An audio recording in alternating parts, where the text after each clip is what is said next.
August 10th, 991. The morning sun broke over the Essex marshlands, casting long shadows across the mudflats and salt meadows that flanked the river Blackwater. On Northey Island, a low-lying spit of land barely 2 miles southeast of the town of Maldon, nearly 4,000 Viking warriors stirred from their encampment. 93 longships lay beached on the island's shores, their dragon-headed prows facing the mainland like predatory beasts awaiting the hunt.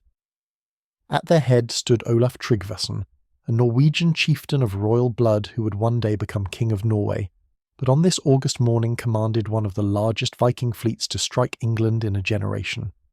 Across the narrow causeway that connected the island to the mainland, separated by tidal waters that rose and fell with predictable rhythm, stood the army of Essex. Earl Byrhtnoth, one of the most powerful nobles in the kingdom of King Ethelred the Unready, had gathered his fyrd, the local militia composed primarily of farmers and villagers who owed military service to their lord. These were not professional soldiers. Most had never seen combat. They carried spears handed down through generations, shields their fathers had wielded, axes used for splitting wood, and now pressed into service against human enemies. But they stood nevertheless shoulder to shoulder, facing an enemy that had terrorized the coasts of Europe for over 2 centuries. This was not the first time Vikings had struck England in 991. The year had begun with raids on Folkestone on the southern coast. From there, the fleet had moved to Sandwich, then north to Ipswich, burning and plundering as they went. Each town that refused to pay tribute suffered the consequences.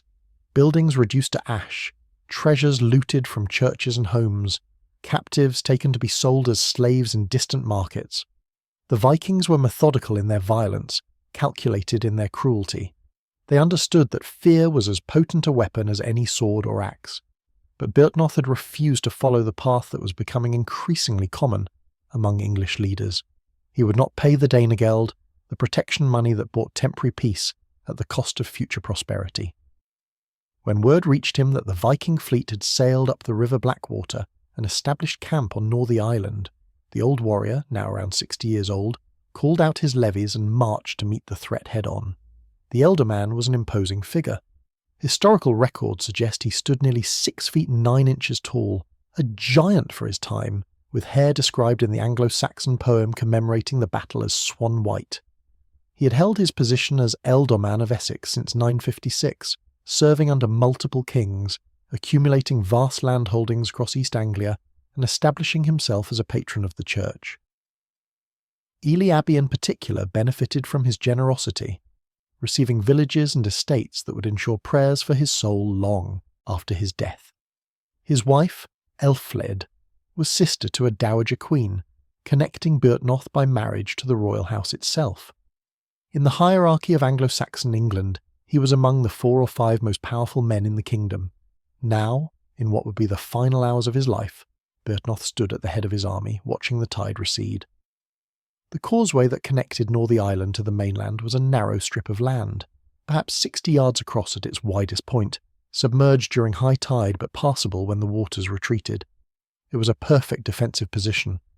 The Vikings would have to cross in a narrow column, unable to bring their superior numbers to bear, vulnerable to spears and arrows as they advanced.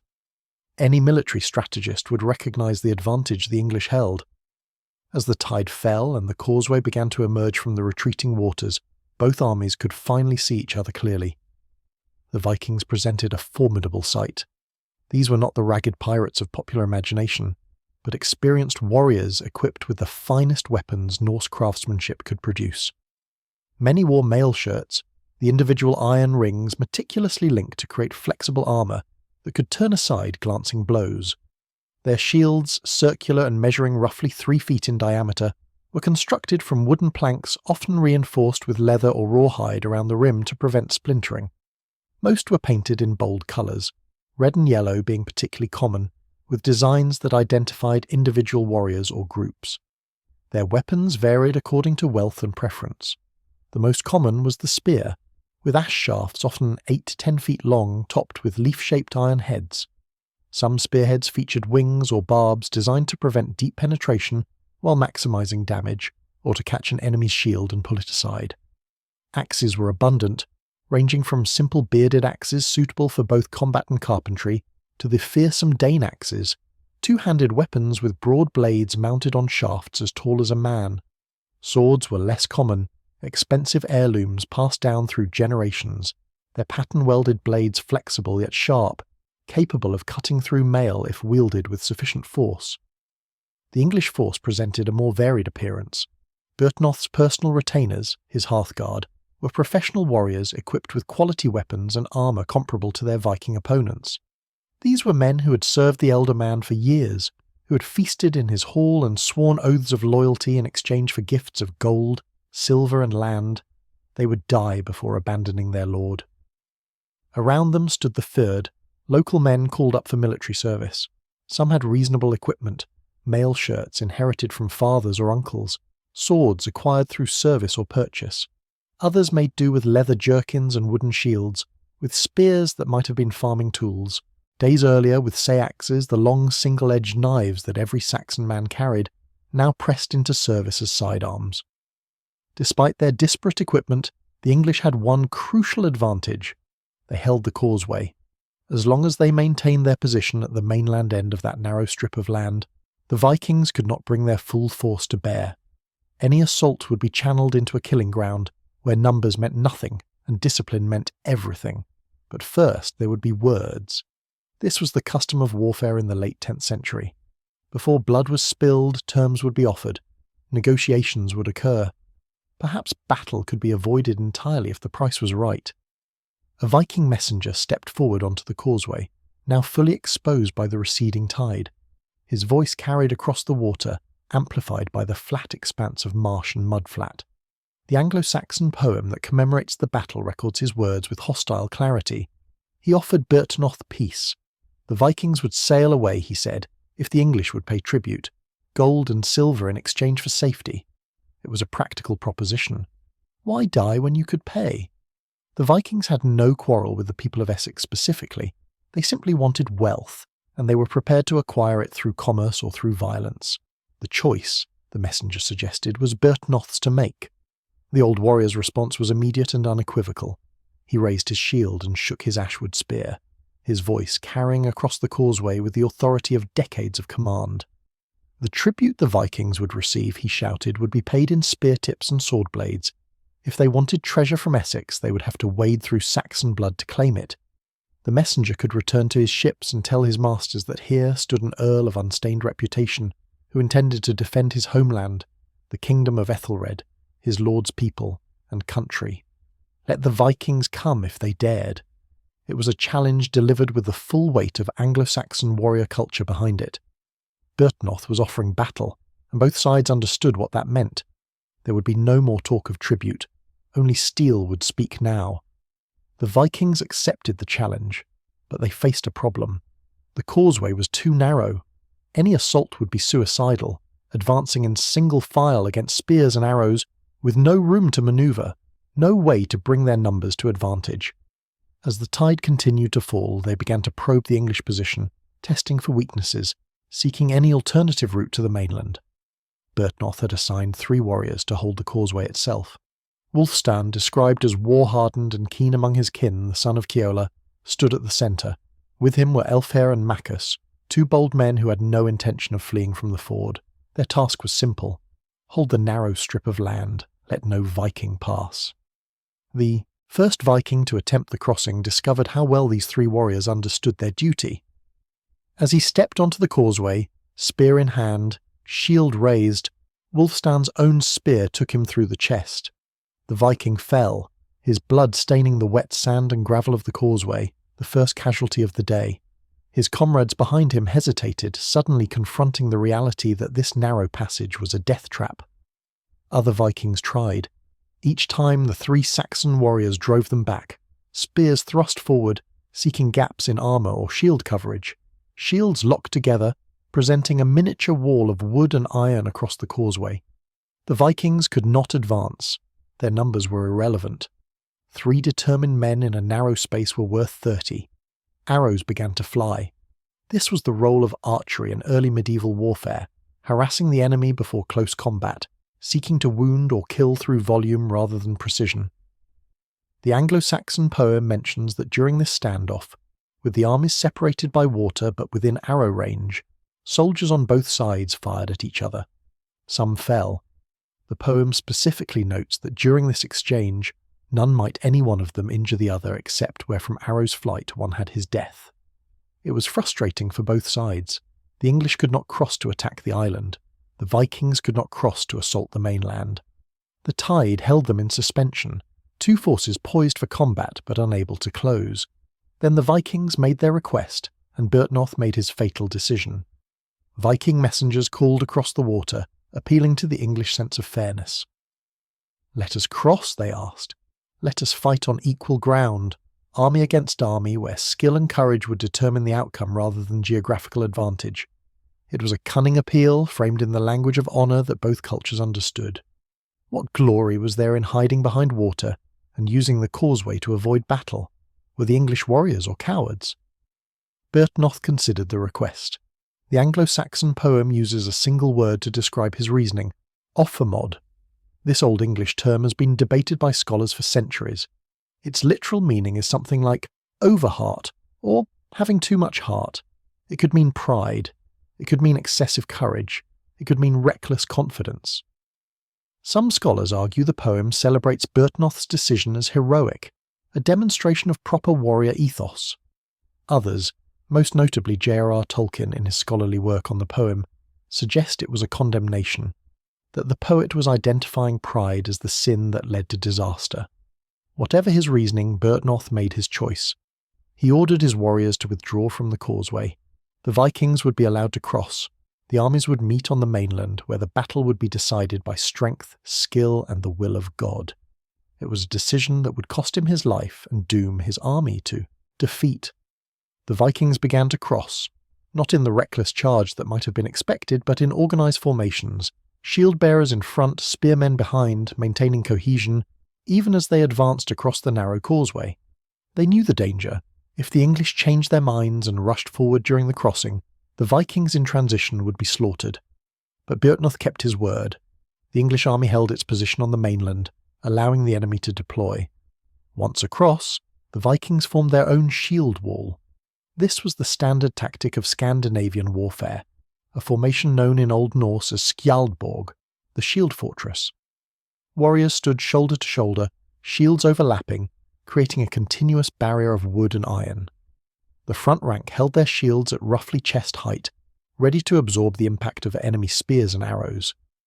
Behind them, additional ranks stood ready to step forward when men in front fell, maintaining the integrity of the line. The shield wall was both offensive and defensive. It protected against missiles and allowed warriors to advance in unison, pushing forward as a coordinated unit rather than as individuals. When two shield walls met, the collision was devastating. Shields crashed against shields, spears thrust over and around the wooden barriers, seeking flesh. Axes rose and fell, attempting to split shields or catch their rims and pull them down. Swords stabbed forward in short, controlled thrusts, looking for any opening in the enemy's defence. But before the shield walls could clash, there would be a missile exchange. Both armies included archers and men with throwing spears. The Anglo-Saxon poem describes how bowmen on both sides began their work, sending arrows arcing across the space between the armies. Then came the heavier weapons, spears thrown in volleys designed to disrupt the enemy formation, to force men to crouch behind shields, to create fear and chaos before the lines met. An archer named Eskfirth, described as being from Northumbria and of sturdy stock, distinguished himself during this phase. The poem notes that he did not flinch at the warplay, but he sent forth arrows very frequently. Sometimes he shot into a shield, sometimes he skewered a warrior, more than once in a while he gave someone a wound so long as he was allowed to wield weapons. Eskfirth understood his role. Keep shooting, wound as many as possible, maintain pressure on the enemy shield wall. The rain of missiles took its toll. Men fell on both sides, some killed outright by arrows through throats or faces, others wounded and stumbling back from the line, but the shield walls held. Both armies maintained their formations, shields locked together, waiting for the order to advance. Then the order came. The shield walls began to move toward each other, slowly at first, each side maintaining cohesion, ensuring that gaps did not open in the line. The noise must have been extraordinary. Warriors shouting war cries to bolster their own courage and intimidate the enemy. The rhythmic tramping of hundreds of feet on the marshy ground, the rattle of weapons against shields, the screams of wounded men. When the shield walls collided, the sound was like thunder. Wood crashed against wood with tremendous force. Men in the front ranks were pushed forward by those behind, adding their weight to the collision. Shields splintered. Some warriors were knocked backward by the impact, stumbling into the men behind them. Others held firm, driving forward, trying to use their shields as weapons to push the enemy back. Now, the real killing began. Spears thrust forward over the top of shields, seeking faces and necks. Axes swung overhead, coming down on shields with enough force to split the wood. Warriors in the second and third ranks reached between the men in front of them with longer spears, jabbing at any exposed enemy. The fighting was intimate, brutal, exhausting. Men stood sometimes only inches from their enemies, close enough to see fear in their eyes, close enough to smell their breath, close enough to feel their blood splash warm across faces and hands. Byrhtnoth fought in the front rank, as befitted his status. Despite his age, the old warrior wielded his weapons with deadly effectiveness. The poem describes him striking down multiple Vikings in the opening minutes of the close combat. His long reach, his years of experience, his quality equipment all served him well. Around him, his Hearthguard fought with desperate determination, protecting their lord, striking at any Viking who came too close. For a time the battle hung in balance. Neither shield wall could gain decisive advantage. When a man fell in the front rank, another stepped forward from behind to fill the gap. Bodies piled up in the narrow space between the two formations. Blood turned the marsh grass slippery. Men stumbled over corpses, struggling to maintain footing while continuing to fight. Then disaster struck the English. A Viking spear found a gap in Byrhtnoth's defences. The poem describes the wound specifically, noting that the spear struck the ealdorman but not fatally. Byrhtnoth, even wounded, reacted with a warrior's instinct. He drove his own spear into the Viking who had wounded him, killing his attacker. Then he turned to face another enemy, fighting on despite his injury, but he was bleeding, weakening. The wound was serious enough that he could not continue indefinitely. Another Viking attacked, and this time Byrhtnoth was slower to react. A sword struck his arm, the blade cutting deep, possibly severing tendons. The ealdorman's sword fell from his suddenly nerveless grip. Still he fought. The poem describes him reaching for his seax, his long knife, the backup weapon every warrior carried. But he was too slow, too weak from blood loss. Viking weapons found him again. Multiple sources suggest it took several Vikings to bring him down, that the giant Saxon warrior continued to strike at his enemies even as he fell. Finally overwhelmed by numbers and weakened by multiple wounds, Byrhtnoth collapsed. Before he died, the poem gives him a final prayer, looking up at the sky, calling to God, thanking the Lord for all the joys he had experienced in life, asking that his soul be protected from devils, that holy angels would guide him to heaven. It was a Christian death for a Christian warrior, facing eternity with faith, despite the violence of his end. The death of the commander should have signalled the end of organised resistance. In many medieval battles, the fall of the leader meant immediate collapse of his forces. But something remarkable happened at Maldon. Many of the English warriors did not flee. Instead, members of Byrhtnoth's Hearthguard, his personal retainers, made a conscious decision to die beside their lord. This was the Anglo-Saxon warrior ethic in its purest form. A warrior who accepted gifts from his lord, who feasted in his hall, who swore oaths of loyalty, was expected to repay that generosity with unwavering service. To accept treasure and then flee when the lord fell in battle was the deepest dishonour. Better to die fighting than to live with shame. The poem names several of these warriors and records their final moments. Ælfnoth spoke boldly, declaring that he would not flee a foot's length of ground now that his lord lay dead. He advanced into the Viking ranks and fought until he too was struck down. Wulfmare, described as young, drew the bloody spear from Byrhtnoth's body and hurled it back at the Vikings, killing one of the ealdorman's murderers before falling himself. Others followed. The poem becomes a roll call of heroism, naming warrior after warrior who chose death over dishonour. Each man's final words and deeds are recorded, creating a monument in verse to the Anglo-Saxon concept of loyalty. These were not professional soldiers fighting for pay. They were retainers fulfilling oaths made in better times, paying with their lives for the treasure and hospitality they had received. But not everyone chose to die. A warrior named Godric, son of Odda, made a different calculation. He fled. Worse, he fled on Byrhtnoth's own horse. Other warriors, seeing the horse with its distinctive markings leaving the battlefield, assumed their lord was retreating. Some followed, believing they had been given permission to flee. The poem reserves particular scorn for Godric and his brothers, who all fled together, describing them as cowards who had received much treasure in Byrhtnoth's hall but failed to honour their obligations in battle. The flight of some warriors, while others chose to die, created chaos in the English ranks. The shield wall, already weakened by Byrhtnoth's death, began to fragment. Gaps appeared in the line. Vikings surged forward, driving wedges into the disintegrating formation. Individual Saxons found themselves surrounded, cut off from their comrades, fighting alone, against multiple enemies. The battle became a slaughter. Vikings were experienced at exploiting broken formations. Once a shield wall collapsed, it was nearly impossible to restore order. Individual warriors, no matter how skilled or brave, could not stand against coordinated enemy forces. The Vikings moved through the English positions systematically, killing those who resisted, chasing down those who fled. The poem ends abruptly, its beginning and ending lost to history. We don't know how the complete work described the final moments of the battle, but we know the outcome. The English were defeated. Byrhtnoth and many of his best warriors lay dead on the field. The Vikings had won a decisive victory. In the immediate aftermath, the Vikings could claim the battlefield. Tradition dictated that the victors could loot the dead, taking weapons, armour, and any valuables the fallen carried.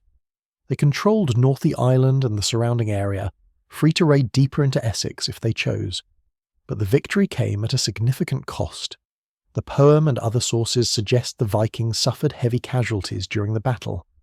The English had fought well, especially in the initial phases when the shield walls first clashed. Every Viking who fell was an experienced warrior who could not be easily replaced. Later accounts claim the Viking force was so depleted that they barely had enough men remaining to crew their ships, though this may be an exaggeration designed to salvage English pride from the defeat. The political consequences of Maldon were profound. News of the disaster reached King Ethelred in his court. The death of Byrhtnoth, one of his most powerful and loyal nobles, was a personal blow. More significantly, it demonstrated that military resistance to the Vikings was costly and potentially futile. If a warrior of Byrhtnoth's calibre with a substantial force at his command could be defeated, what hope did lesser nobles have? Archbishop Sigeric of Canterbury and other advisers counselled the king to pursue a different strategy. Instead of fighting, pay. Instead of risking more defeats, buy peace. The Viking force that had won at Maldon was still in English waters, still capable of raiding other towns and villages. Better to satisfy their demands for treasure than to suffer further destruction. Ethelred agreed. He ordered the first Danegeld payment of his reign, £10,000 of silver, to be gathered and paid to the Vikings. This was an enormous sum. To put it in perspective, a sheep was valued at 5 silver pennies, a pig at 10 pence, and there were 240 pence to the pound. The Danegeld of 991 represented millions of pennies, enough to buy hundreds of thousands of sheep, enough to fund a small kingdom for a year. The payment was extracted through special taxes levied across Ethelred's domains. Every landowner, every merchant, every person of any wealth was assessed their share. The burden fell most heavily on those least able to pay. Farmers, who had barely enough to feed their families, found themselves forced to sell animals or grain to meet the tax. Towns that had already been raided found themselves taxed to pay off the raiders. It was economically devastating. But the Vikings took the money and sailed away. Temporarily at least, the raids ceased. The strategy appeared to work. England bought itself time to recover, to rebuild, to prepare for the next threat. Except there would always be a next threat. The Danegeld established a precedent that would haunt England for the next quarter century. Viking leaders learned that England was willing to pay rather than fight. More fleets sailed from Scandinavia. Olaf Tryggvason himself returned in 994, this time in alliance with Swene Forkbeard, King of Denmark. Their combined fleet attacked London, failed to take the city, but ravaged the surrounding countryside so thoroughly that Ethelred agreed to pay £16,000 of silver to make them leave. The payments continued to escalate. In 1002, £24,000. In 1007, £36,000. In 1012, after the murder of Archbishop Elfhere of Canterbury, £48,000. By 1016, the payment reached £82,500 of silver. England was financing its own subjugation, paying enormous sums to Viking leaders who used that wealth to fund further raids and ultimately to conquer the kingdom entirely. In a bitter twist, Olaf Tryggvason used his share of the 994 Danegeld to finance his bid for the Norwegian throne. He sailed north, exploited the unpopularity of the ruling earl, and established himself as King of Norway. For the next 6 years, he ruled Norway and dedicated himself to forcibly converting his pagan subjects to Christianity. His methods were brutal. Those who refused baptism faced torture, mutilation, or execution, but he never returned to raid England. When King Ethelred stood as sponsor at Olaf's confirmation in the Christian faith as part of the 994 treaty negotiations, the Norwegian made a promise, never to raid England again. Unlike most Viking promises, this one he kept. The battle and its aftermath were commemorated in one of the most celebrated works of Anglo-Saxon literature, the poem known simply as the Battle of Maldon. Written probably within a decade of the events it describes, the poem captures the warrior culture of late Anglo-Saxon England in vivid detail. Only 325 lines survive, the beginning and ending lost when the manuscript was damaged, but what remains is extraordinary. The poem makes clear moral judgments about the participants. Those who stayed and died are celebrated as heroes, models of proper warrior behaviour, men who understood that loyalty to one's lord superseded even the instinct for survival. Those who fled, particularly Godric and his brothers, are condemned as cowards who betrayed not just Byrhtnoth, but the entire concept of honourable warriorhood. Scholars have debated the poem's intent and meaning for generations. Some read it as a straightforward celebration of heroism, a memorial to brave men who fought impossible odds and accepted death over dishonour. Others detect a note of criticism, particularly in the description of Byrhtnoth's decision to allow the Vikings to cross the causeway. The word overmod, translated variously as pride or reckless courage, appears only rarely in Old English literature, and in other contexts almost always refers to Satan's pride, the original sin that led to his fall from heaven. If the poet intended that connotation, then Byrhtnoth's decision was not heroic but sinful, a fatal flaw that led to his destruction and the death of his loyal followers. This ambiguity makes the poem richer and more complex than simple propaganda. It grapples with difficult questions. What is the appropriate response to an overwhelming threat? When does courage become recklessness? How do we honour those who died while acknowledging that their deaths might have been unnecessary? The widow of Byrhtnoth commissioned a tapestry depicting her husband's deeds, which she donated to Ely Cathedral where the Ealdorman was buried. This tapestry, long since lost, may have been one source the poet drew upon when composing the battle account. Byrhtnoth's body, or what remained of it after the Vikings finished with him, was indeed taken to Ely for burial. When his tomb was opened centuries later, the skeleton was found to be enormous, confirming the descriptions of his great height, but the skull was missing. The Vikings had decapitated him, either as part of the battle or as a trophy afterward. A wax substitute had been placed in the tomb in lieu of the actual head. The battle site at Northey Island remains accessible today, though visitors must time their crossing carefully. The causeway still exists, submerged at high tide just as it was in 991. Walking across it at low tide, it's easy to imagine the tactical situation Byrhtnoth faced. The narrow strip of land, the flat approaches, the perfect defensive position. It's easy to imagine, too, the choice he made and the consequences that followed. A statue of Byrhtnoth now stands at the end of the Maldon promenade facing Northey Island. The bronze figure stares across the water toward the battle site, shield in one hand, sword in the other, forever frozen in the moment before his fatal decision. Whether it's a stare of defiance or regret depends on the observer's interpretation. The Battle of Maldon represents a turning point in Anglo-Saxon England's response to Viking raids. It demonstrated that military resistance was costly and not necessarily effective. It established the Danegeld as an alternative strategy, one that would come to dominate Ethelred's reign. In the short term, paying tribute bought time and prevented immediate destruction. In the long term, it encouraged more raids, enriched potential conquerors, and drained England's economy to the point where effective defence became nearly impossible. By 1016, less than 3 decades after Maldon, England would fall under Danish rule. Knut, son of Sween Forkbeard, who had raided alongside Olaf Tryggvason, would become King of England, ruling a North Sea empire that included Denmark and Norway as well. The English resistance had failed. The strategy of paying tribute had failed. The Vikings had not been defeated in battle or bought off permanently. They had, methodically and patiently, conquered the kingdom. Whether Byrhtnoth's decision at Maldon hastened this outcome is impossible to know. Perhaps if he had held the causeway, if he had refused to give battle on equal terms, the Vikings would have eventually sailed away in frustration to raid softer targets. Perhaps his army would have broken the Viking force and discouraged future raids. Or perhaps the Vikings would have found another way across, or simply bypassed Maldon entirely to attack elsewhere. What we do know is that Byrhtnoth chose to fight according to the warrior code he believed in. He valued honour over survival, courage over caution, reputation over safety. His men, at least some of them, shared those values and died alongside him rather than flee to fight another day. In the context of late Anglo-Saxon warrior culture, they were heroes. In the broader context of military strategy and political consequence, they were casualties of a doomed defensive policy. The Anglo-Saxon poem preserves their names and deeds so that future generations would remember. Elfnoth, Wulfmare, Eskfirth, Wulfstan, and dozens of others whose names appear in those 325 surviving lines. They stood at Maldon in August of 991 and fought against impossible odds because their lord commanded and honour demanded. When they fell as warriors, weapons in hand, facing their enemies. The Vikings who killed them were not monsters or barbarians, whatever Anglo-Saxon chroniclers might have written.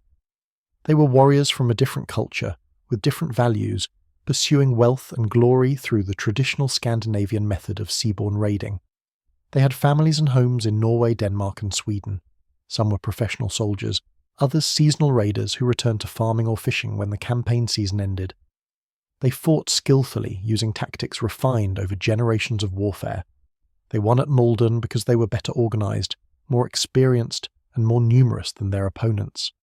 In the aftermath, some of these same Vikings would settle in England, converting to Christianity, marrying English women, becoming part of the society they had once raided. Their descendants would be indistinguishable from native Anglo-Saxons within a generation or two. The cultural boundary between Viking and Saxon was more permeable than the warfare might suggest, but on August 10th, 991, that boundary was marked in blood on the marshlands beside the river Blackwater. Two armies met, two cultures clashed, and when the fighting ended, the political landscape of England had shifted, measurably toward its eventual conquest by Scandinavian forces. Byrhtnoth's last words, as recorded in the poem, were a prayer for divine mercy and protection in the afterlife. He had fought as a Christian warrior, defending his homeland against pagan invaders, and expected his reward in heaven. Whether he received that reward is a matter of faith. What is certain is that his earthly legacy was death, defeat, and the beginning of England's path toward paying tribute rather than offering resistance. The battle has resonated through English history and literature ever since.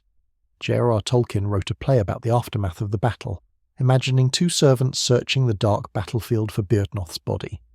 Modern historians study it as a case study in medieval tactics and Anglo-Saxon culture. Reenactors recreate the shield wall formations and weapon techniques. The site itself has become a place of historical pilgrimage. But beyond the scholarly analysis and cultural memory, Maldon remains a human story. It's the story of an old warrior making a choice that would cost him his life. It's the story of men deciding whether to fight or flee, to honour oaths or seek survival. It's the story of a kingdom struggling to defend itself against a threat it could neither defeat in battle nor pay off permanently. It's the story of loyalty, courage, pride, and the terrible price those virtues can exact. When the tide came back in that evening, washing the blood from the causeway, covering the bodies of the fallen, the practical business of aftermath began. The Vikings gathered their dead for whatever funerary rites they observed. The English tried to recover their fallen, though many would remain on Northey Island, hastily buried or left to the elements. Messengers rode to inform wives and children that husbands and fathers would not return. The machinery of government began calculating how much silver would be needed to satisfy the victorious raiders, and somewhere in Essex, perhaps in Byrhtnoth's own hall, someone began to compose a poem. Someone who understood warrior culture, who could imagine the speeches and actions of heroes, who knew the names of the men who had fought and died. Someone who wanted to ensure that this battle, This defeat, this moment when English warriors had stood against Vikings and lost, would not be forgotten. They succeeded. More than 1,000 years later, we still remember Byrhtnoth and his final battle. We debate his decisions, analyse his tactics, honour his courage or question his judgment. The Battle of Maldon lives in history and literature, in scholarship and imagination, preserved by an Anglo-Saxon poet whose name we don't know, but whose work has outlasted kingdoms and empires. That August morning in 991, when Viking archers sent their first arrows across the water, and Saxon warriors raised their shields in response, became fixed in time. The causeway, the shield walls, the death of the ealdorman, the loyalty of his retainers, all captured in verse and preserved through centuries. It's a gift from the past to the present, a window into a world where honour mattered more than survival, where a warrior's reputation was worth more than life itself, where the sound of shields clashing and spears striking marked the difference between victory and defeat, between memory and oblivion. The Viking victory at Maldon sent ripples through the entire structure of Anglo-Saxon England. In the weeks following the battle, as news spread through the kingdom, the reality of what had occurred began to sink into the consciousness of both the ruling class and the common people. This was not simply another raid, not just another coastal village burned and abandoned. One of the most powerful nobles in England, commanding a substantial force on ground of his own choosing, had been utterly defeated by Viking invaders who then extracted an enormous tribute for the privilege of their departure. The psychological impact cannot be overstated. For generations, the English had lived with the threat of Viking raids, but they had also developed a certain confidence in their ability to defend themselves. The great King Alfred had defeated the Vikings in the previous century. His successors had pushed back Danish settlements, reclaimed territory, and established England as a unified kingdom capable of projecting power. Towns had been fortified with burhs, defensive positions strategically placed throughout the realm. The fyrd system provided a mechanism for raising armies quickly when threats appeared. There was a sense, perhaps unjustified but deeply felt, that England had solved the Viking problem. Maldon shattered that confidence. If Byrhtnoth could fall, who was safe? If Essex could be ravaged with impunity, what county was secure? The Vikings had demonstrated not just their military capability, but their strategic sophistication. They had chosen their landing site carefully, forced the English to respond on unfavourable terms, and exploited every advantage they possessed.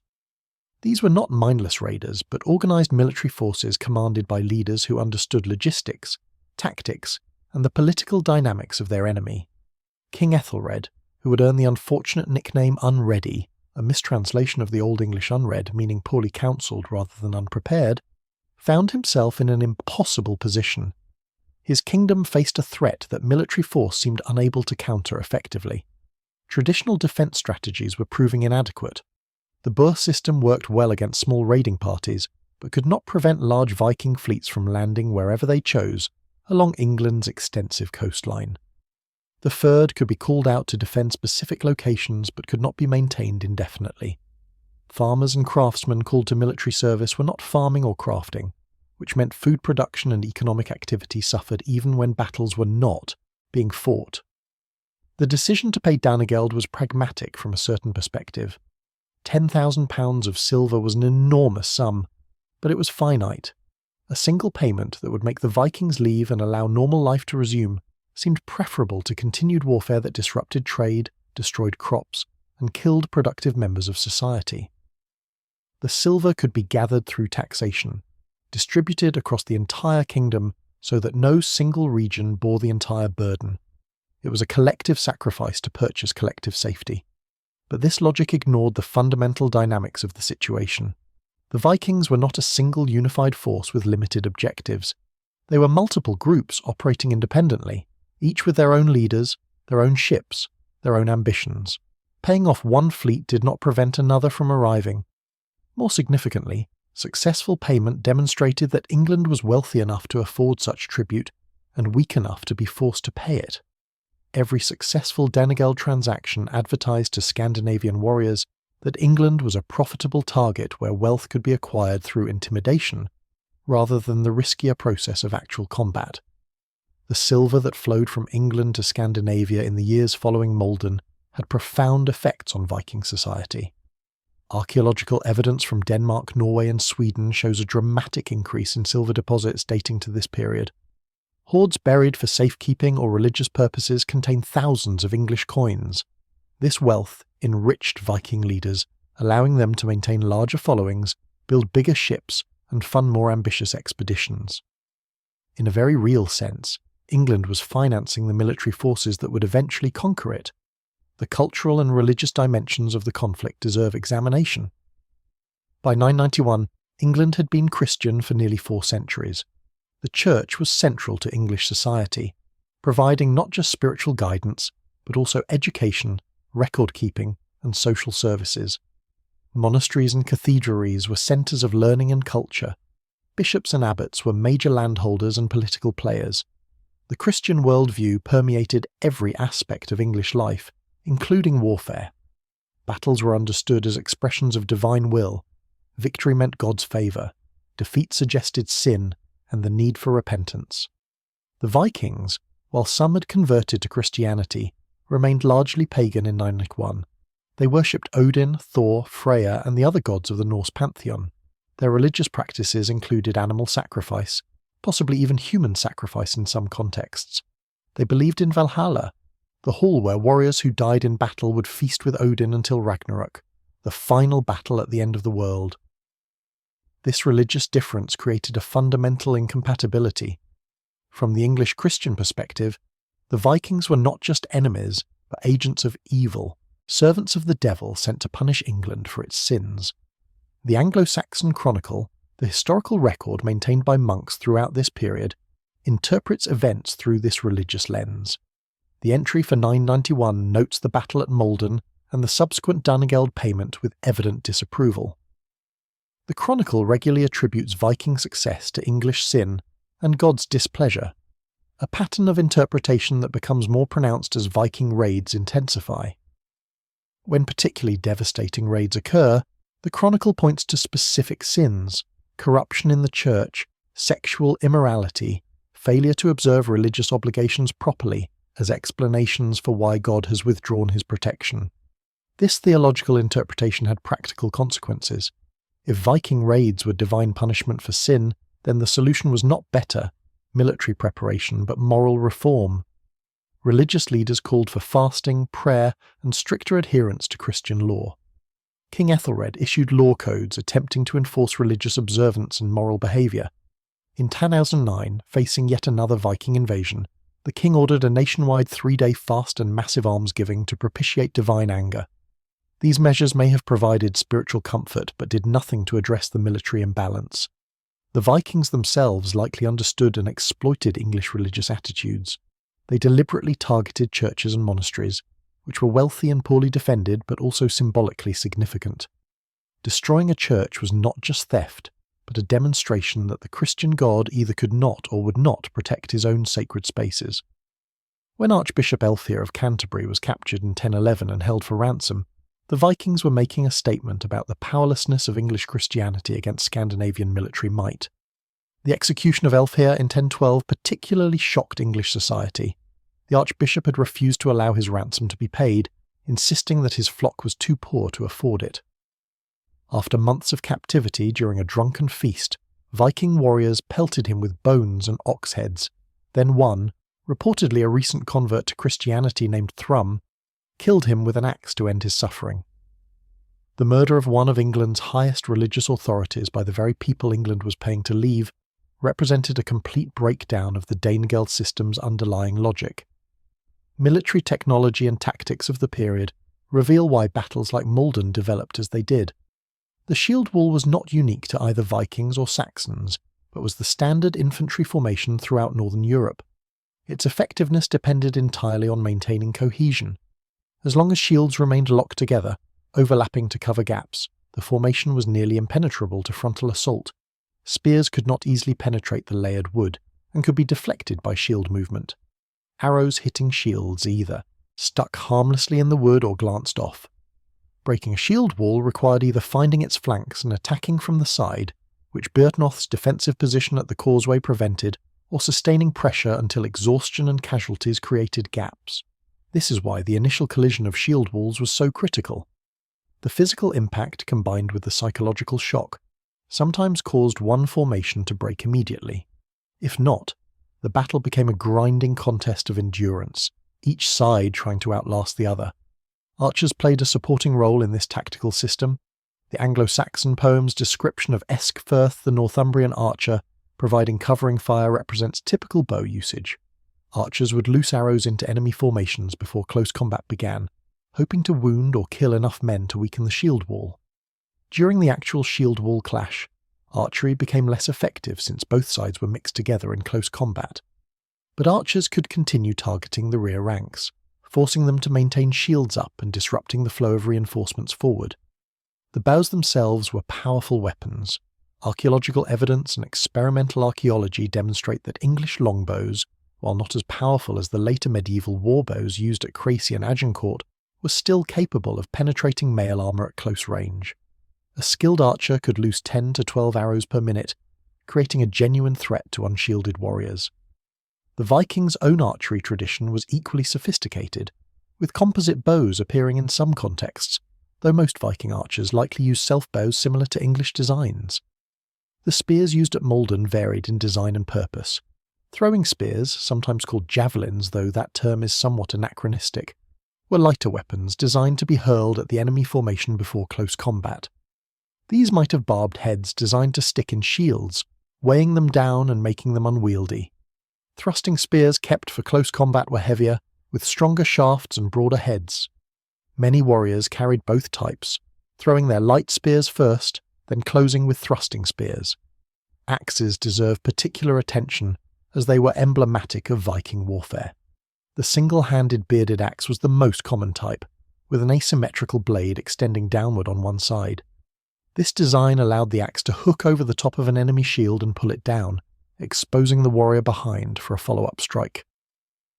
The two-handed Danish axe, with its massive blade on a shaft as tall as a man, was less common but devastating. A warrior skilled with a Danish axe could split shields in a single blow, could cut through mail, could even decapitate an enemy or his horse with one strike. But wielding such a weapon required abandoning one's shield, a dangerous trade-off that only the most skilled warriors attempted in battle. Swords were the weapons of wealth and status. A good sword required tremendous amounts of iron, skilled smithing, and time. Pattern-welded blades, created by forge welding together rods of iron and steel with different carbon contents, created flexible yet hard blades that could take and hold an edge. These swords were often named, treated as heirlooms, passed from father to son. Losing one's sword in battle was not just materially costly, but socially humiliating. The defensive equipment was equally important. Shields were typically constructed from linden wood planks glued together, with a central iron boss protecting the hand grip.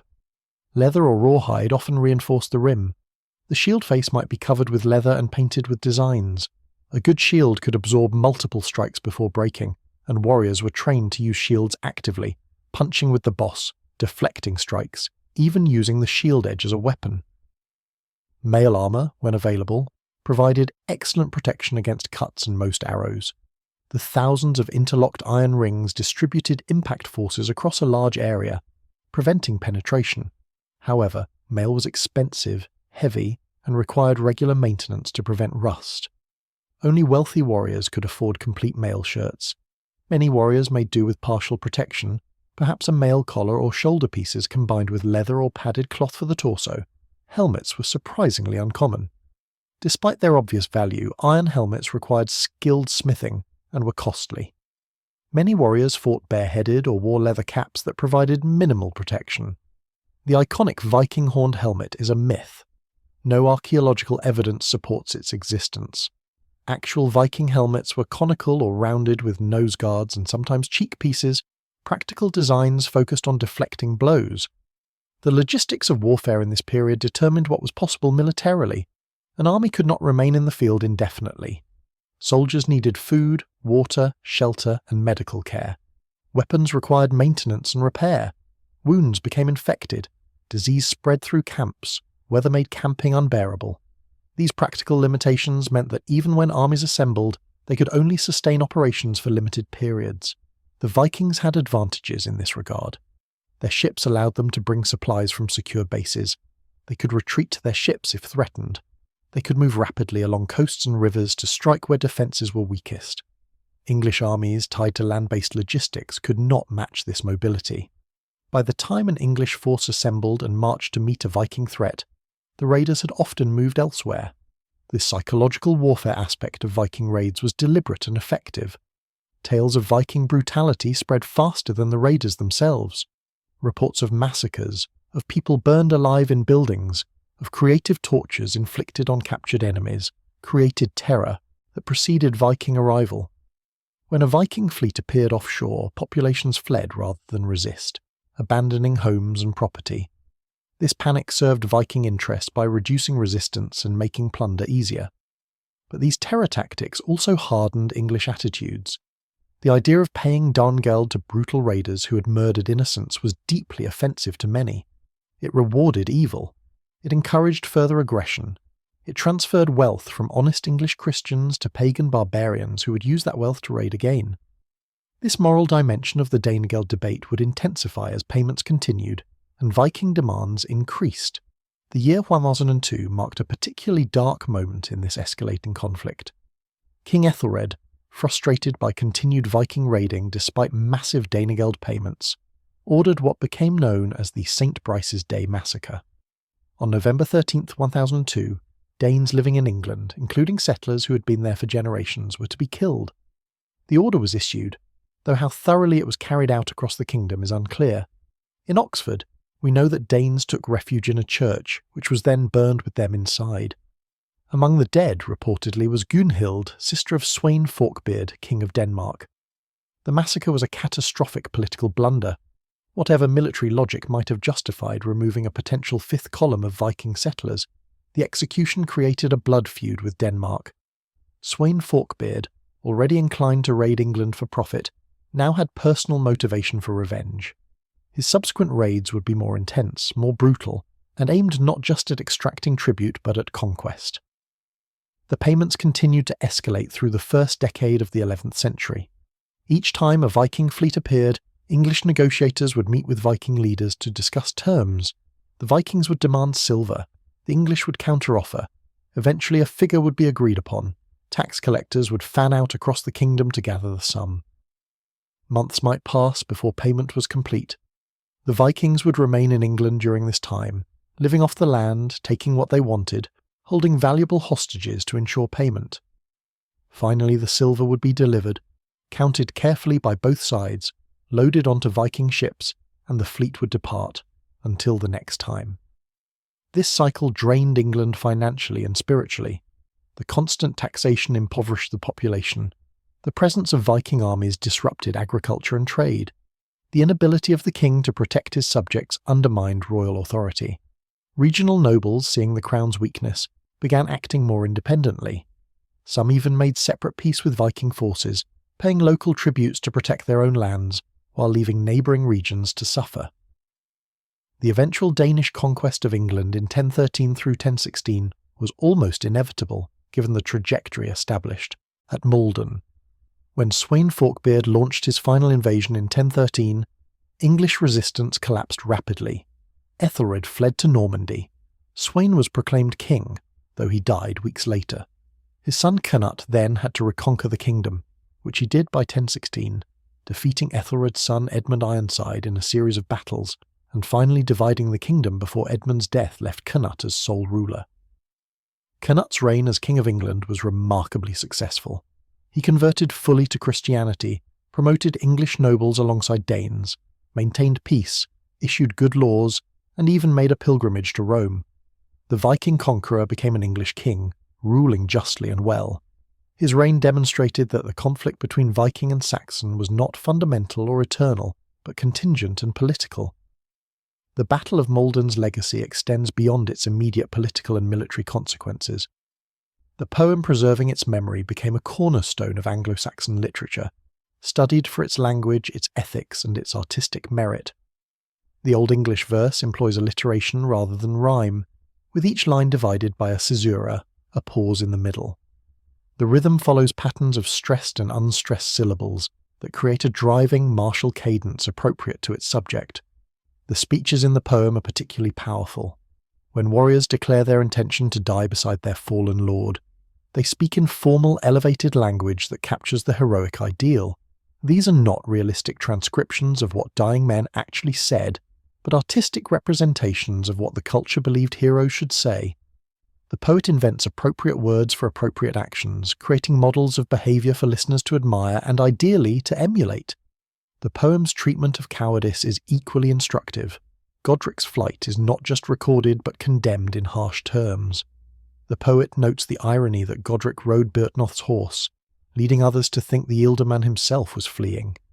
This detail may or may not be historical, but it serves a narrative function, explaining how some warriors could flee with superficially good reason, thinking they were following their lord's example. But the poet makes clear that this was no excuse. A warrior's duty was to recognize deception and resist the temptation to flee regardless. The emotional power of the poem lies in its portrayal of men making impossible choices. Stay and die, fulfilling oaths and preserving honour, but leaving wives widowed and children fatherless. Or flee and live, breaking oaths and accepting shame, but surviving to support one's family. The culture insisted there was only one right choice, but the poem's very existence suggests anxiety about that insistence. Why commemorate in verse what should have been simply natural and expected? Perhaps because it wasn't natural or expected at all, but culturally constructed and requiring constant reinforcement. Modern readers sometimes struggle with the values the poem presents.